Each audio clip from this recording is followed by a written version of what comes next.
So as we've been doing now for 12 weeks, and this is day one of our 13th and last week together for now, feeling from the inside as best you can the glide path into this moment and how your body takes its seat, literally and metaphorically, and how the mind, to whatever degree you want to distinguish it from the body, takes its seat, settles.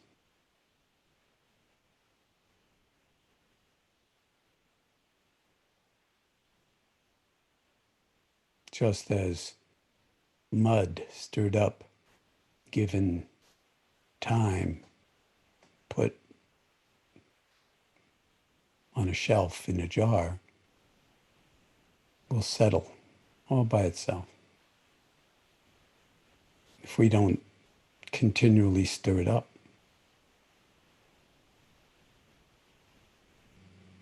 So letting your own heart, your own mind, your own body simply settle into this timeless present moment.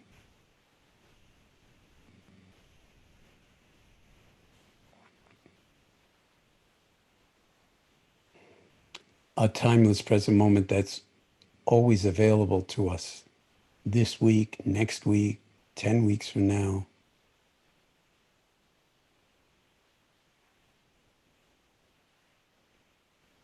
And under constantly changing conditions. A kind of reliable refuge, as we've been exploring that theme.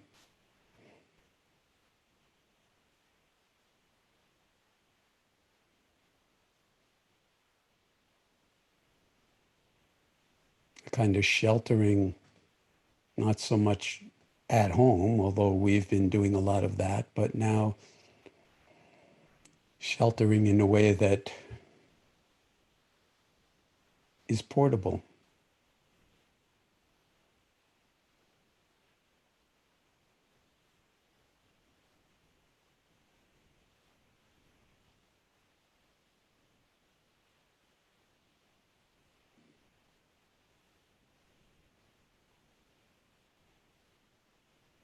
Wherever you are and wherever you go,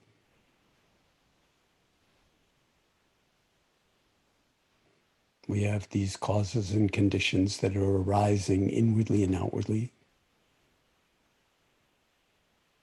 And the practice invites us to navigate them with some degree of insight, clarity,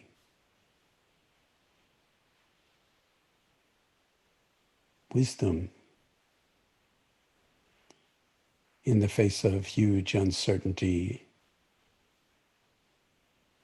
stress, and challenges of all kinds.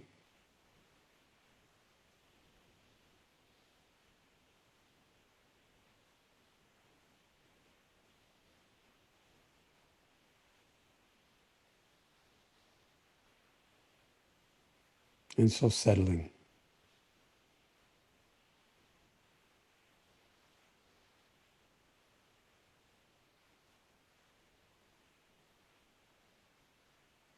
Into right here, right now, this moment, this breath, this sitting here, this belonging where we've been voting for our feet, with our feet now for up to these past 12 weeks, many for the entire 12 weeks, voting with our feet by coming here at the appointed hour and by virtue of coming, belonging to this Sangha, this community of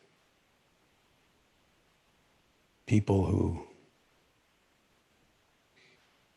care deeply about wakefulness,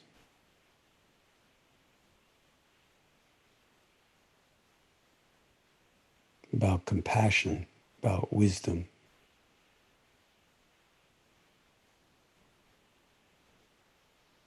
And are willing to, for now at least, during periods of formal practice and informal practice, take a stand. We're willing to take a stand by taking our seat, literally, metaphorically.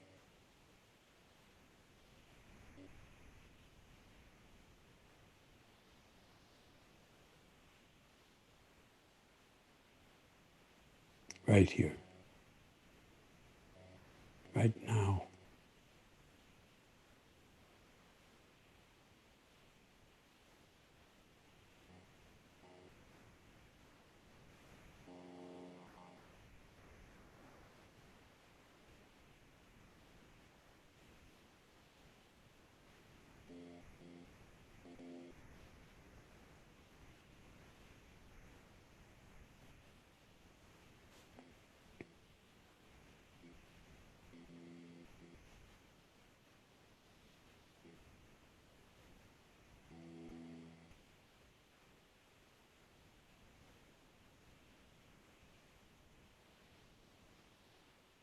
And we know something maybe in the heart more than in thinking about being part of this larger whole, this spontaneously arising sense of community, participatory engagement.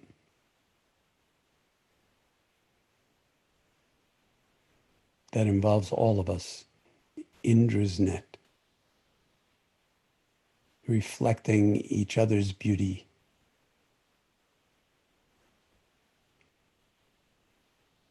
and inspired by each other's discipline.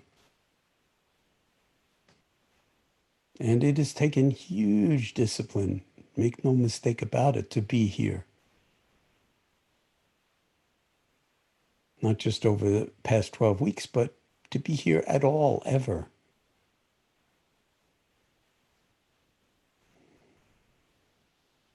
And that discipline doesn't necessarily mean forcing, contracting, straining. It's a little love affair we've been talking about. There's ease behind it and wisdom inside it.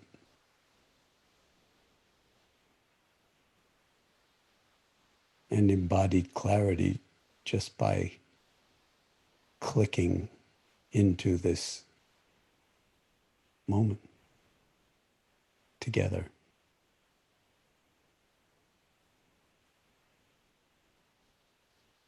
And simply residing.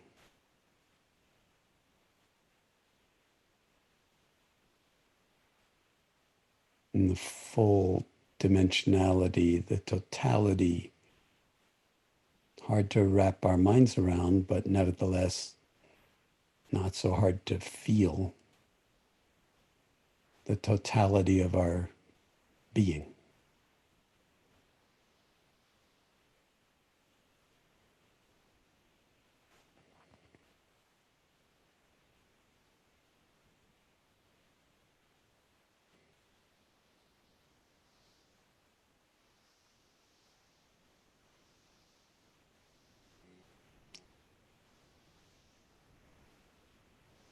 So at the moment, no attempting to get anywhere else, or for that matter, having agendas about how to relate to all the challenges we're facing. For now, simply resting, at rest, whole, already as we are.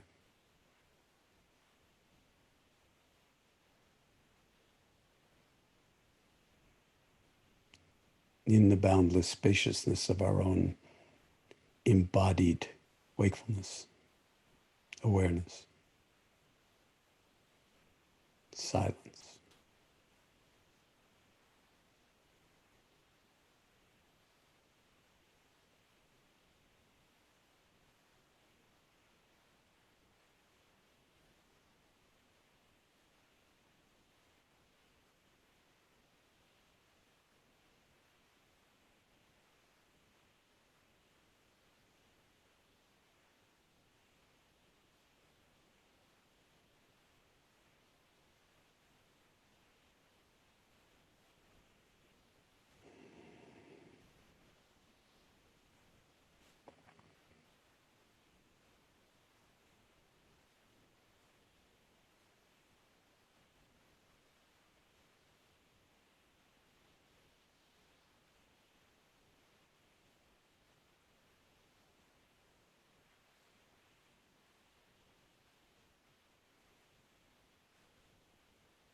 Noticing it when, I won't say if, but when your mind starts to spin out into thought, get carried downstream.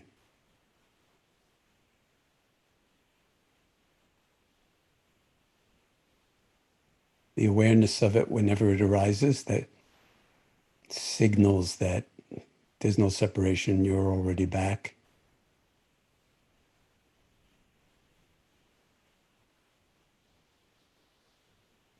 You wouldn't be a better meditator if your mind didn't wander. It's in the nature of the mind to wander, as we've been exploring, just as it's in the nature of the ocean or a lake to wave on the surface. How we are in relationship to that waving, however tumultuous or however minimal, makes a huge difference. It's all in the relationality. Same with COVID, same with the pandemic, and everything else that's going on in our faces and in our lives and in our communities and in the world at this particular moment. How are we to be in wise relationship with it, with our hearts open, our minds clear and discerning? And this is one very powerful gateway to not fall into thought too quickly or to believe everything we think. It may be dangerous to believe anything you think unless it's supported by all the multiplicity of your other intelligences.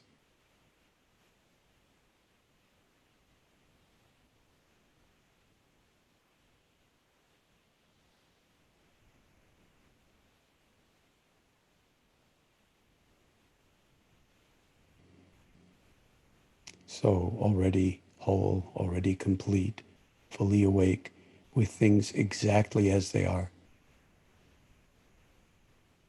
However comfortable or uncomfortable,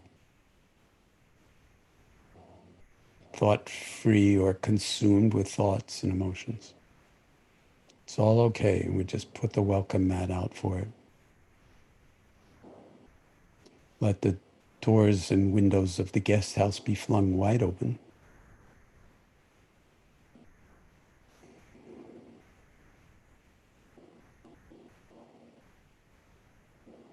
And be who we already are in our fullness and always have been.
The landscape of wisdom, of Dharma, is vast, boundless, and it's all right here. In your bones, in your pores, in your cells, in your breath.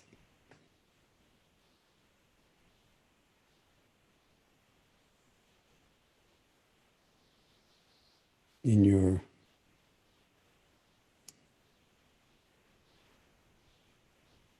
the fullness of your body sitting here, you yourself, and then in the fullness of our interconnectedness, not just in this community, but in our humanity and non-separation from all life.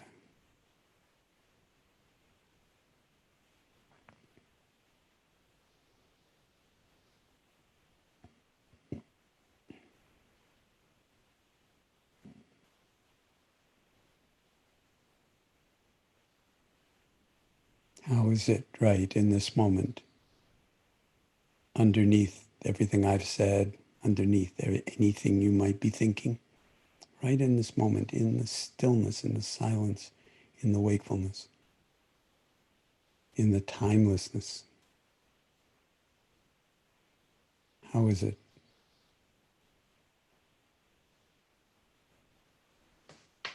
And is this someplace we can reside, not merely by taking refuge, but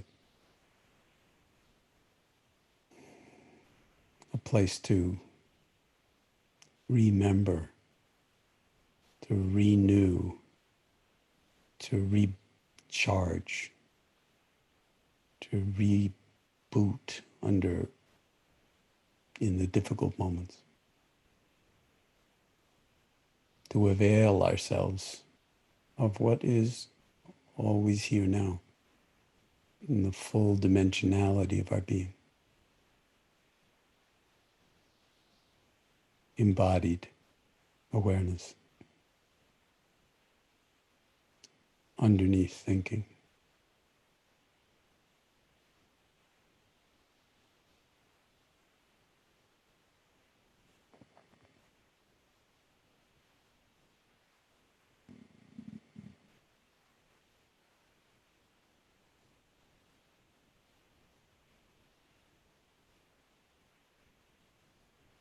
Just this.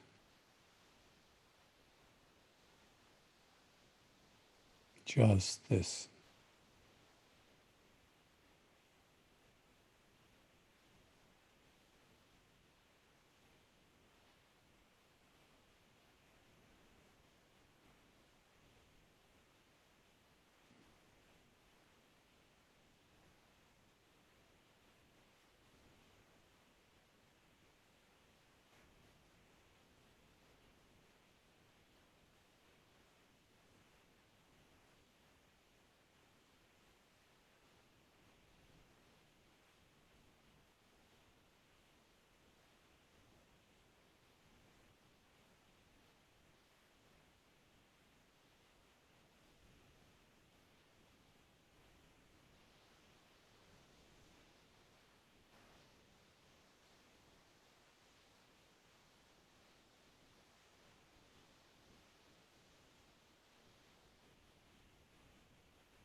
So as you care to, you might want to invite your eyes to open if they've been closed.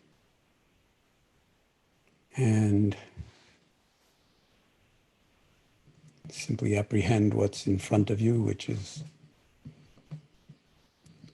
a screen, but a screen that actually contains a lot. And we know that without having to go through the whole gallery view, which we won't do at the moment.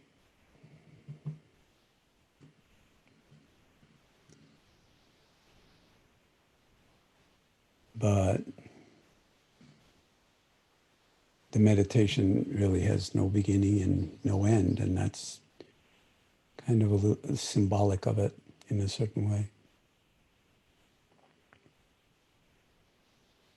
And I think we're all seeing that although the mind can very often get into a habit of contracting, and we even speak of losing our minds, or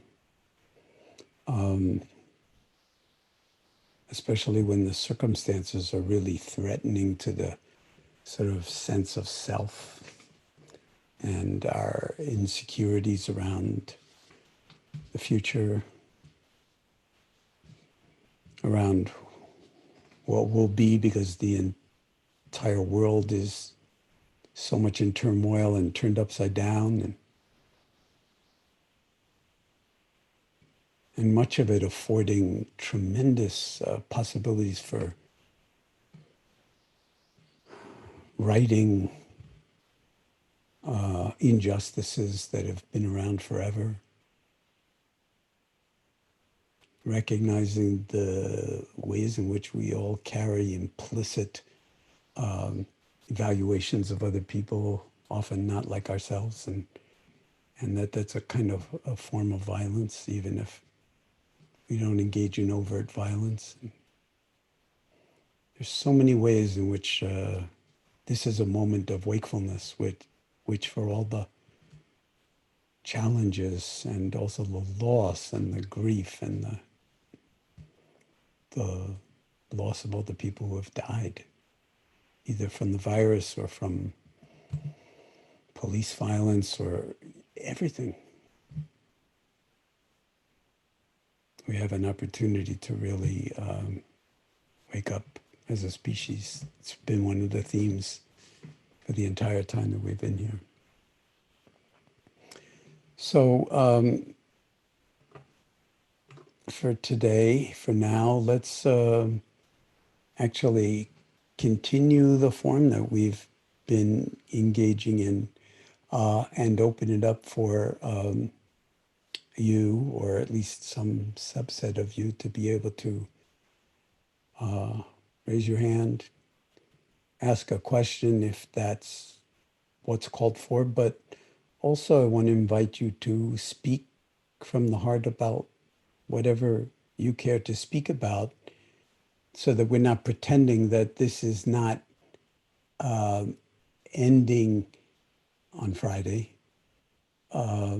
It doesn't mean that it will end in some kind of absolute way, or that there won't be other threads of it that will continue. But it is a transition, and so it's appropriate to just simply be aware of how one is feeling, however that is, and then hopefully some of that will get expressed. Before we do that, I want to just continue in the vein that I've been sort of engaging in for the past few weeks at least, to kind of recommend various readings to you. I'll be recommending other things as the weeks go on, but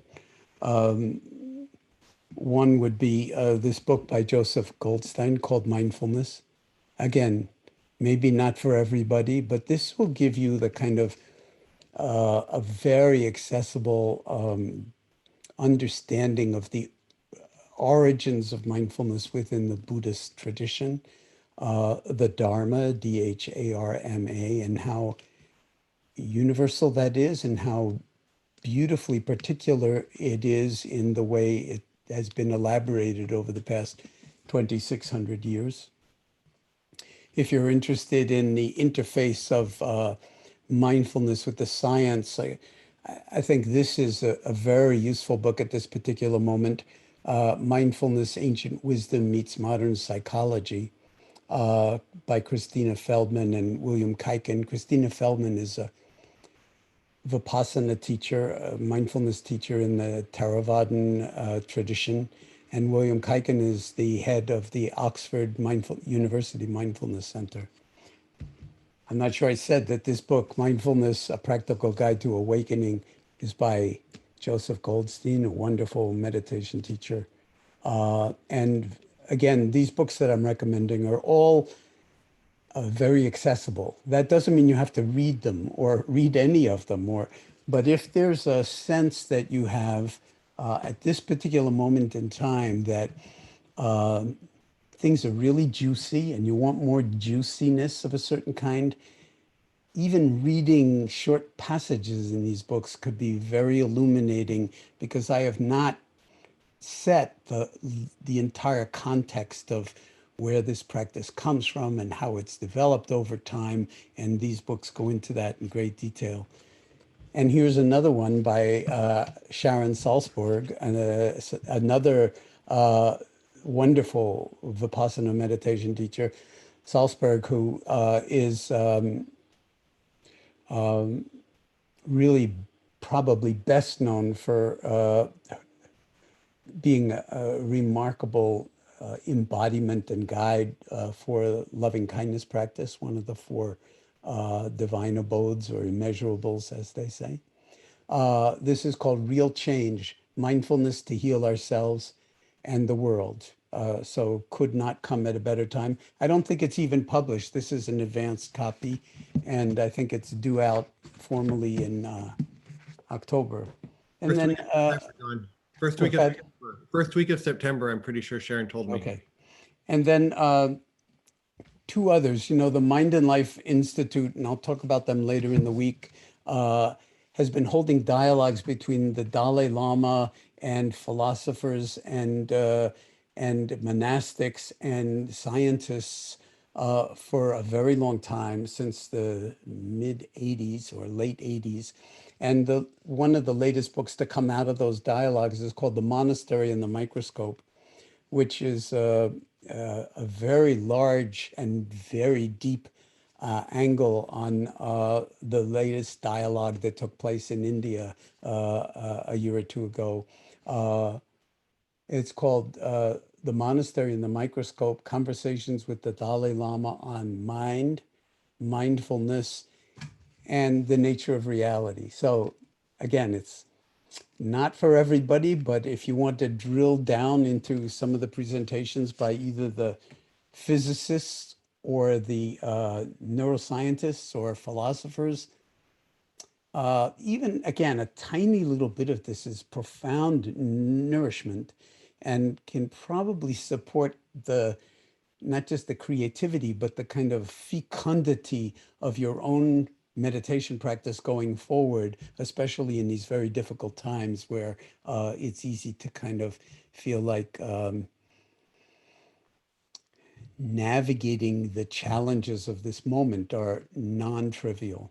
So any kind of support we can get, really important. And the last one I would say, again, emphasizing what we've been emphasizing all along, which is the kind of ethical foundation for all of this practice, in particular mindfulness, as we've been using the term, is a book by His Holiness the Dalai Lama called Ethics for a New Millennium.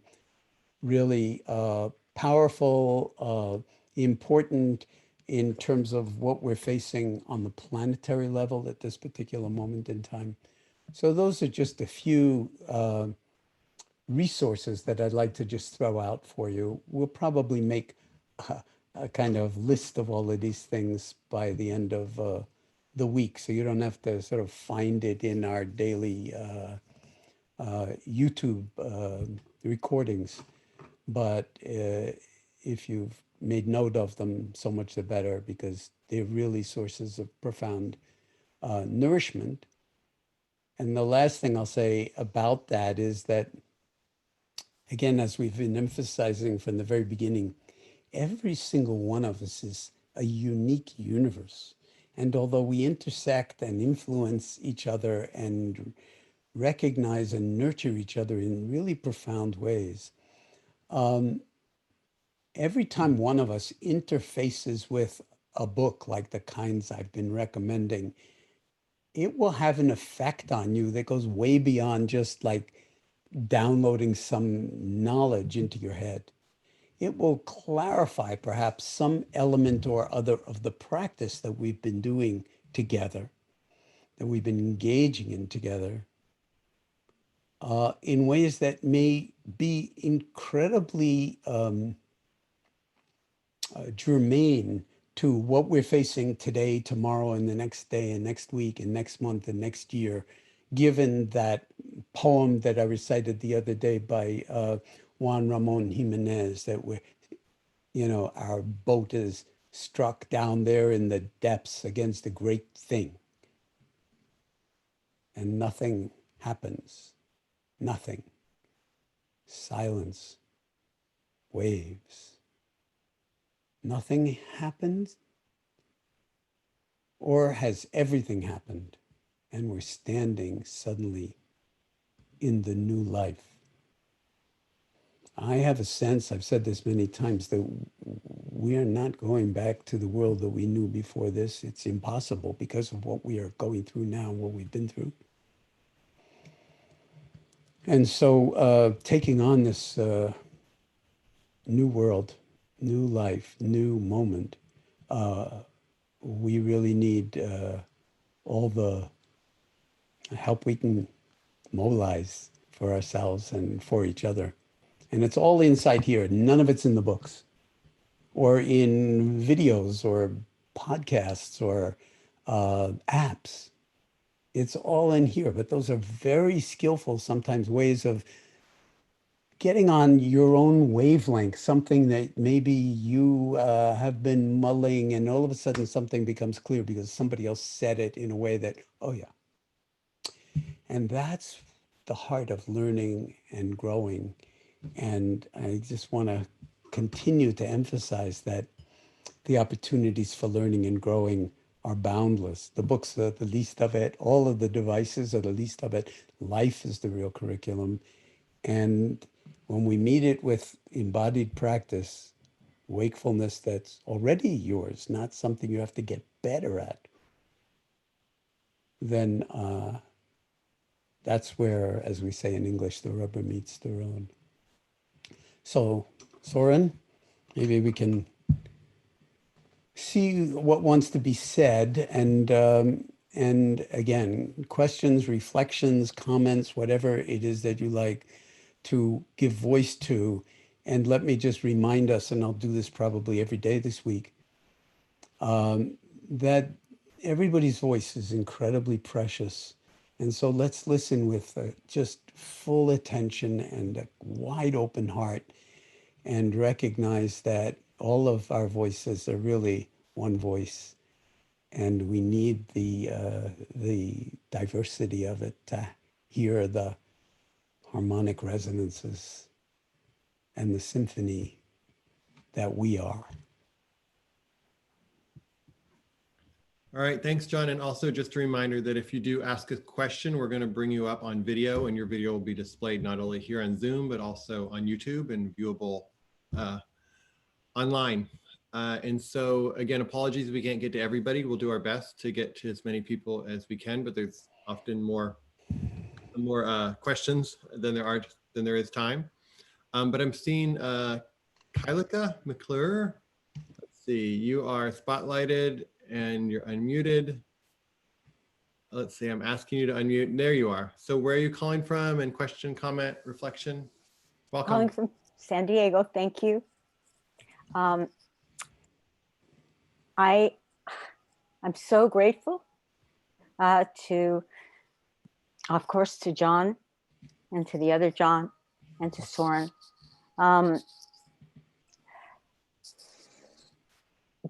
I've been meditating for a long time. I've been on a spiritual path for over 40 years. And I met Steve Hickman, the Center for Mindfulness, UCSD. And before I knew it, I was taking my first MBSR class. I've been teaching for 35 years, and didn't know it, but I was teaching it very mindfully. I was having people move inward and find out what they were feeling as they were doing things, asanas.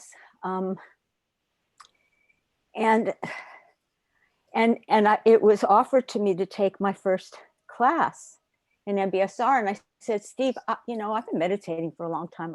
I don't need this. So he said, well, if you ever want to take it, let me know. And one day I was having one of the worst anxiety attacks I had ever had. And this voice came to my ear, and it was my spiritual teacher. And she said, you might want to take that class, that course. And I'm like, are you serious? So I told Steve that I asked him if I could take it, and I went to my first course, my first class of 8 weeks. And I totally had an epiphany. And what I got was all my years of practice. I mean, my life changed being on this path, and I'm still on this path. It's amazing. But it was like I had these user-friendly tools that I needed for the world, especially about my being reactive. And after my first class, I went into Steve the next day and I said, I want to be a teacher. And he said, why don't you just finish the course, like slow down, take the course. And I did. And it would touch me. It would just touch me so deeply.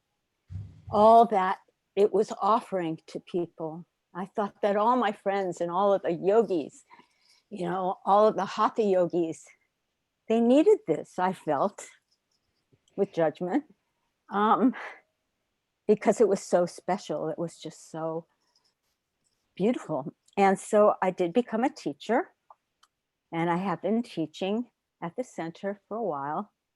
And And every time I teach, I learn and learn and learn from my students about myself and about them. And my gratitude to Steve and my gratitude to Alan Goldstein and to the center. We have a beautiful center. We have a great community. This Explain period to of people what UCSD is for people who might not know those letters. the University of California, San Diego. Thank you. Yeah. And that's their Center for Mindfulness. Yeah. Right.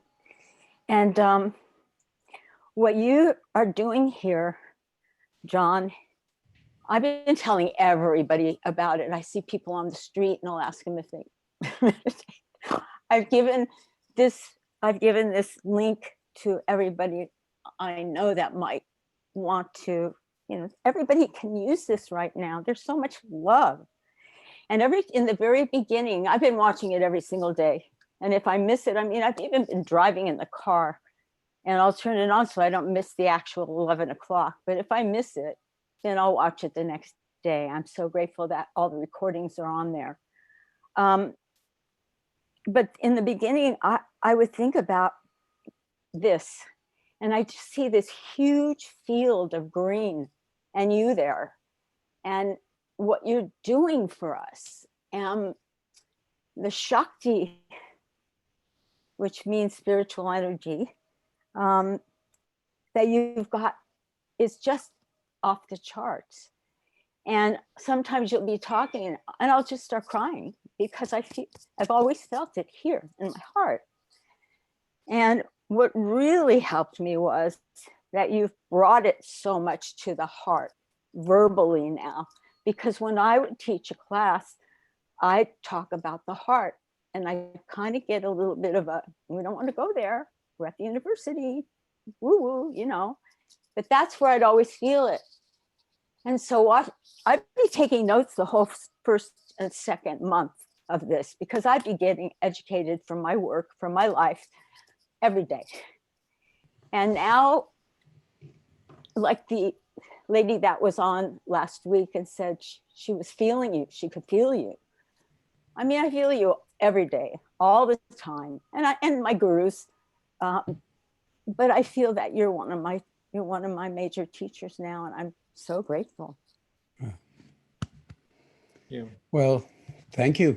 Thank you. That's really very beautiful and touching to hear.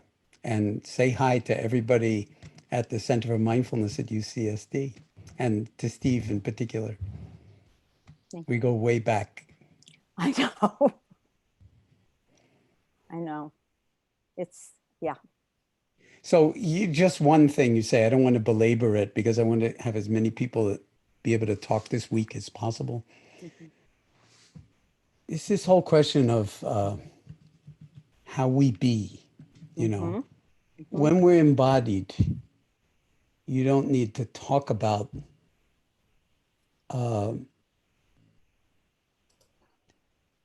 emotions or cognition or the effect that you hope to have on somebody else, because that's what we humans do. We resonate with each other when the practice comes out of the heart.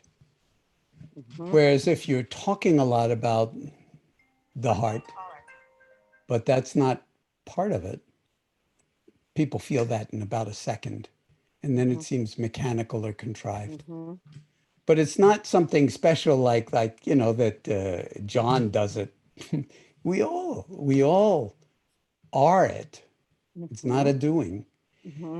But sometimes we kind of censor ourselves in a certain way. So that even when you said, well, all the yoga teachers, the hatha yoga teachers should be taking MBSR, should be training in mindfulness. It isn't yoga if it's not mindful, at least as far as I'm concerned. So it's not like they need MBSR. It's they need to understand what yoga really is. Exactly. Exactly. And that's why these are different doors into the very same room. And we're evolving in terms of a vocabulary to talk about what's really almost impossible to put into words. But thank you so much for that. Really nice to meet you. Thank you. It's my pleasure and honor. Thank you. Wonderful. Next I'm seeing Chinuki. Let's see.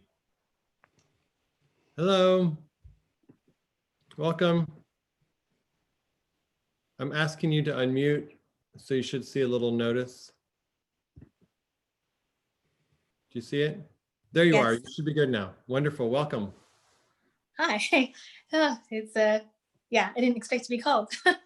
So I'm just trying to catch my breath. No one ever expects to be called. Yeah. Yeah. Take your time. Take your time. Okay. Yeah. And I would even ask you, who is catching your breath? Who is catching my breath? That's true. Yeah. So Yeah, and there's that, you know, we do say sometimes, I didn't have a moment to catch my breath. Have you ever heard yourself say that or think something like that? You're describing some, I didn't have a moment to catch my breath. Probably not really true. But if we forget, then of course we lose it. Welcome. Thank you. It's a real honor to be able to ask you a question. Where are you calling from? Calling from London. Okay. And I want to ask a question on the theme of feeling powerless. And there are two things in my life that are creating this feeling at the moment. And one of the things it's hard to talk about, so I will try to talk about it. But so what brought me into mindfulness was last year. When I was 5 months pregnant, I lost my baby. And I can't really talk about everything that happened because it was just really traumatic and really hard. And it was the most painful thing I've ever experienced. And I think I practiced mindfulness at the moment, not really fully understanding what mindfulness was because I was in so much pain. Now the only thing I could do was to sit with that pain and just to wait and wait until it became something that I could still function and live with, because the pain never goes away and you just learn to live with it. And it was only later when I had other complications that happened. Basically, also what happens when you lose a baby quite suddenly is that your body can sometimes have a very bad reaction, and it can cause complications, which can, if I had to have quite a lot of surgeries, and now I've got scarring, which might mean I might never become pregnant again. And I'm 42 years old, and that's a big deal to me because I not only fell in love with Leander, and that's why it says Leander in spirit, but I also fell in love with motherhood. Yeah. And it's so painful, not only losing him, but also now trying to come with terms of losing motherhood as well. And it was Dr. Lau at UCLH, who was a psychologist, that suggested, I mean, I talked to her about mindfulness, and she suggested that might be a way for me to help me. So I took the MBSR program, and it's been incredibly helpful. And during the program, I also realized that there's another theme of powerlessness in my life, and it was my job. And I decided to quit my job because I'm a female working in tech. I'm a female minority working in tech, and I'm in a leadership position, and where I'm continuously undermined. And it was incredibly difficult when I have an ongoing feeling of powerlessness in my life and what's going on, which I have to come to accept because it's nothing I can control. But to also have that same feeling with my job, I realized this is not a good way to survive. So I made that decision, and I'm trying to also now find a new job and trying to feel powerful again, but it's so hard because I am functioning in a society where there is so much implicit bias, and I'm often underestimated. And I'm just wanting to understand, I know in the sense of what happened to me physically and losing my beautiful boy, that there's nothing I can do. And with that powerlessness, I have to accept it. On the other hand, with my career, it's a powerlessness that I do not want to accept. And I want to understand how to use mindfulness in a way to kind of find that inner strength to fight. Because I think it's a thing that's happening around the world, that we all, the people that are feeling oppressed, we need to fight back and we need to stand up, because I think people are listening now. Yep.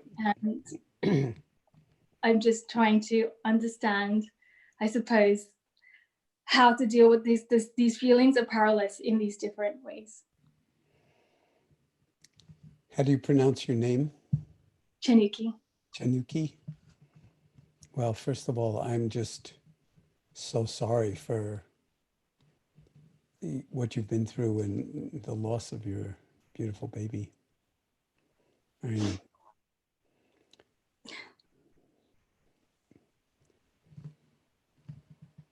there's nothing that, can attenuate those feelings, nor should there be. I mean, this is part of what comes in the aftermath of something like that, and it is healing, and you've expressed it so heartfully and so beautifully and so lovingly, and really I hear wisely in the sense of knowing that it's simply something that has to unfold in its own time, and it will shape you and it will challenge you, and it comes with all of the fear of whether you can, have a baby again.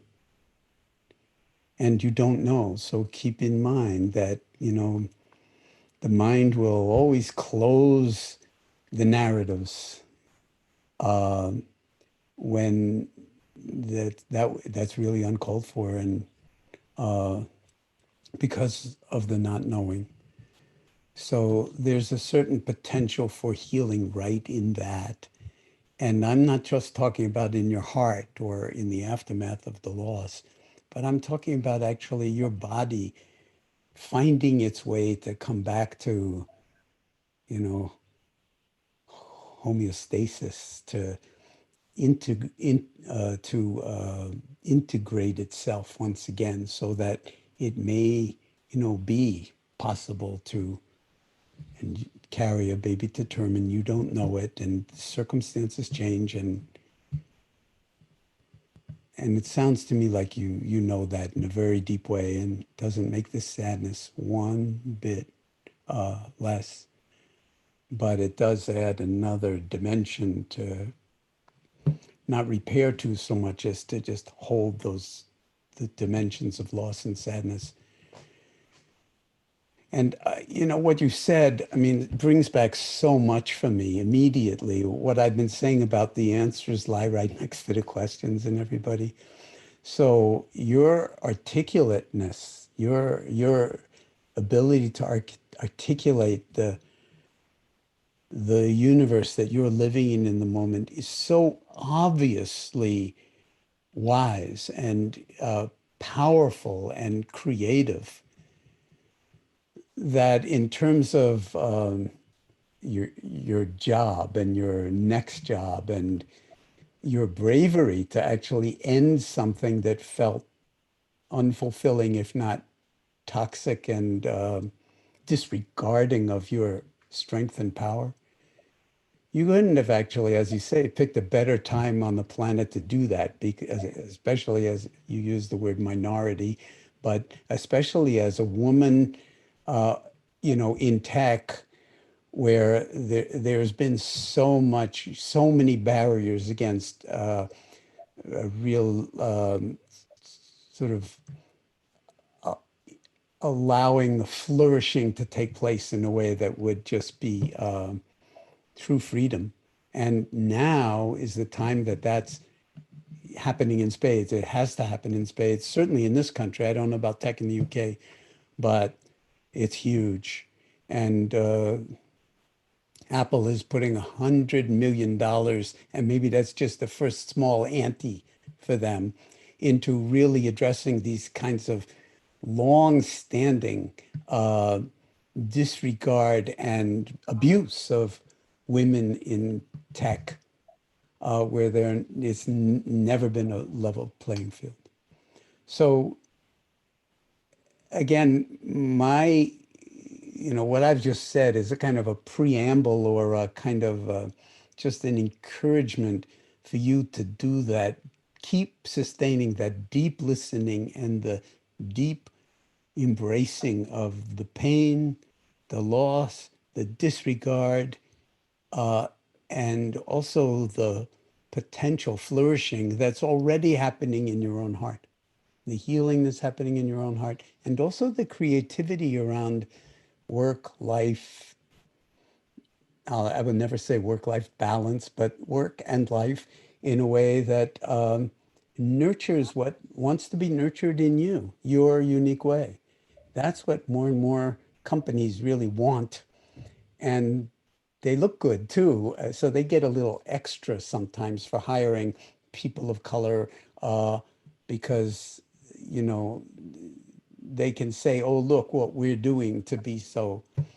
Transforming the culture of a high-tech institution is non-trivial, and it requires all of us to, in some sense, undergo what I often call an orthogonal rotation in consciousness. And whether people understand what I mean by that or not, it's meant to be a kind of koan, so that it's like we're transforming the world by metabolizing what it is that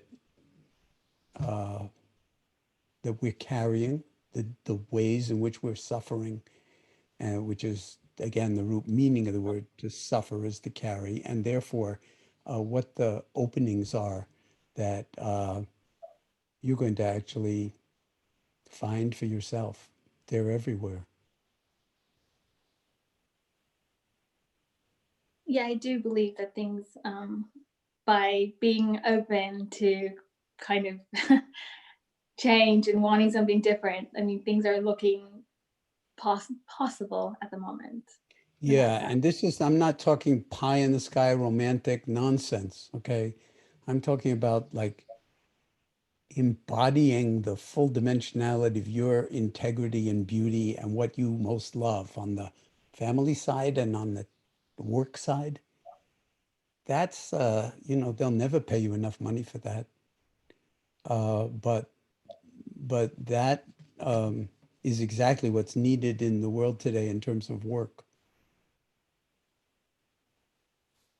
And in those moments of complete powerlessness, like, what would you suggest I do when I feel I have these days where, I mean, some days I feel like I want to fight, like I feel powerful, and some days I just feel beaten. Like today is a day where I feel beaten and powerless.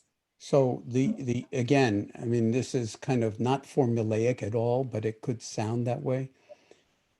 The you, let's put it in these terms, kind of a little bit dualistic, but the you that knows that you're feeling low energy or defeated or powerless, is that you powerless?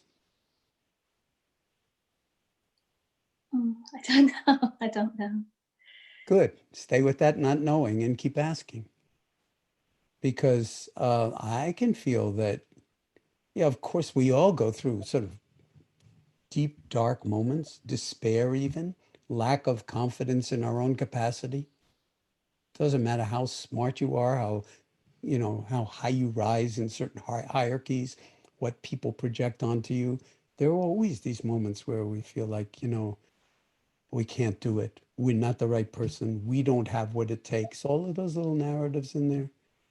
Or they narratives about how they'll never see the what I'm really offering them or whatever. But these are kind of, again, the theme that's been running through the entire time we've been together.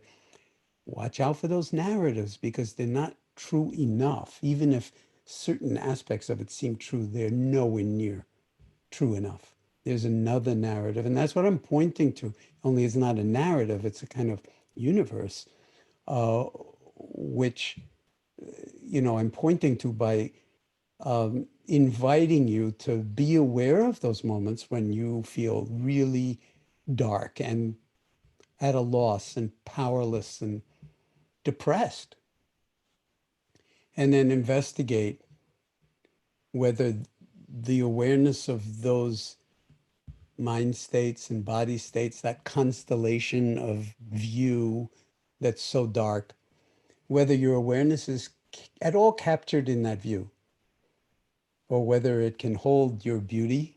I've been using these terms all along, your love, your beauty, call it intelligences, insight, creativity. We have bad days. We have really terrible days, and you've gone through so much, and you've used the word traumatic. There's no question that it's traumatic. So this is where the practice can be absolutely essential. We do it for no reason whatsoever other than to embrace the actuality of what is.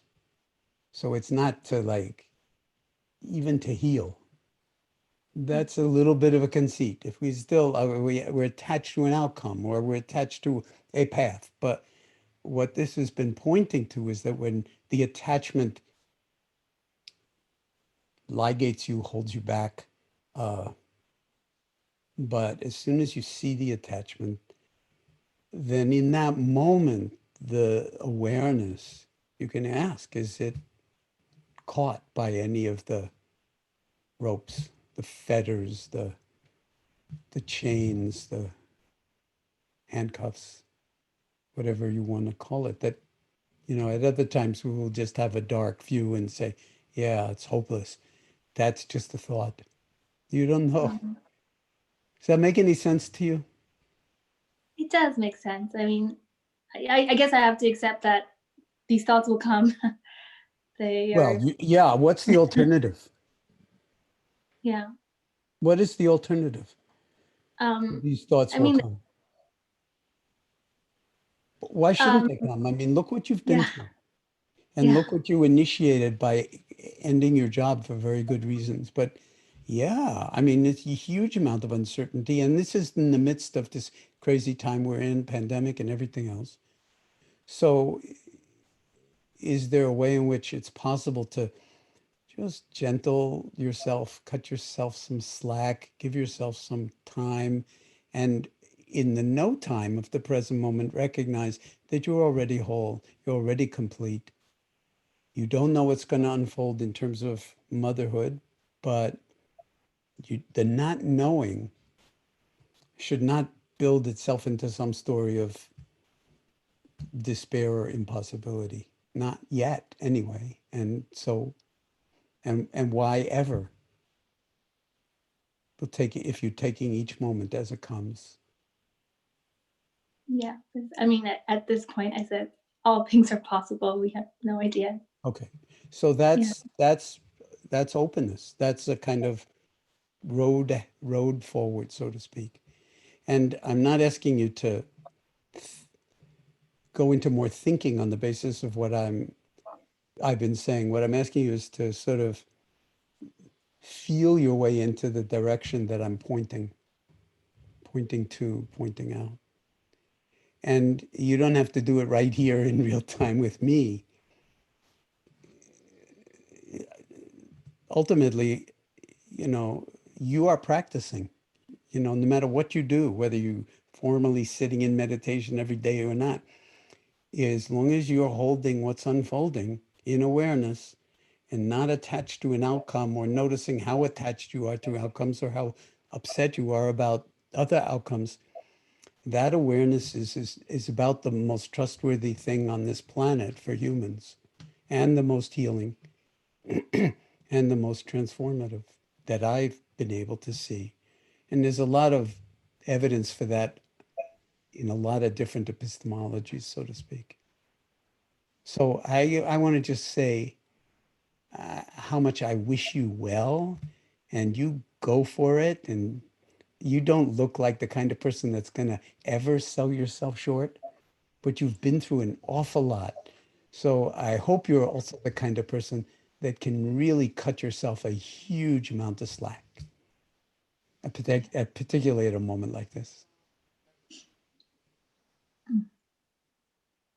Thank And then, you. Thank you know, when we come back, if we ever come back, you can let us know how it's, you know, unfolded in a year or 2 or 3 or 5 or something like that. If you care to share, you know, sort of another snapshot from another time. It would be my pleasure to share again. Okay. And thank you so much for this moment. And I will watch this again and again. It's just, I mean, your teachings are amazing. And I hope that I can hold them even They're not really teachings. Zoom. There's two people having, you know, talking with each other and reflecting about what might be possible. So I'm kind of just reminding you of what you already know. And then, you know, sort of we become our own greatest teachers, so to speak, or life becomes the real teacher and the curriculum and how we are in relationship to it makes all the difference. Thank you. Thank you. Jenny, Thank you so much. Thank you. Well, We are here again. yes, here we are at this particular juncture. So I guess for now we should close. We will, so just remember every day this week, same time. We look forward to seeing you tomorrow. And I will unmute you now, or you can actually unmute yourself and we can say our goodbyes. And again, thank you so much for coming. And you can now go into gallery. Hi, Jon. Thank you. Thank you. So much. Jon. Hello, Everyone. everybody. Thank you so much. Hi, Jon. Dankeschön. Thank you, everyone. Bye. Thank Schön. See you tomorrow. So much, Jon. Hope you're all well. Thank you, everyone. Good night, everybody. Thank you. Everybody. Tomorrow. Thank you. So much. Thank you, Soren. Tomorrow. Bye. Thank you. Thank you. Thanks for opening the door for me. Bye, everybody. Obrigada, Wayne. See you tomorrow. Bye. Das ist ein geiler Name. Everyone. And Jon and everybody. Bye. Thank you, Sarah. John. Goodbye. Thank you. Auf Wiedersehen. Bis Joseph Saying ciao, there. Tana. Bye. Are you there? Fine. Ciao, Joseph. Joseph. Jonathan. Joseph. See you. Cheers. Hasta mañana. How he that? See you tomorrow. And Tony's daughter.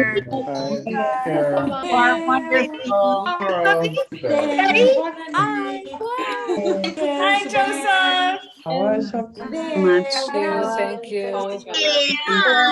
Nice.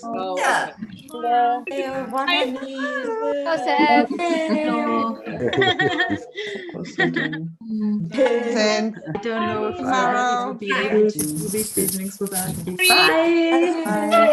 Obrigada. Obrigada. Até amanhã. Tomorrow, beautiful people. Bye. Tanya, the tua papel. Abraço. Tchau. Até amanhã.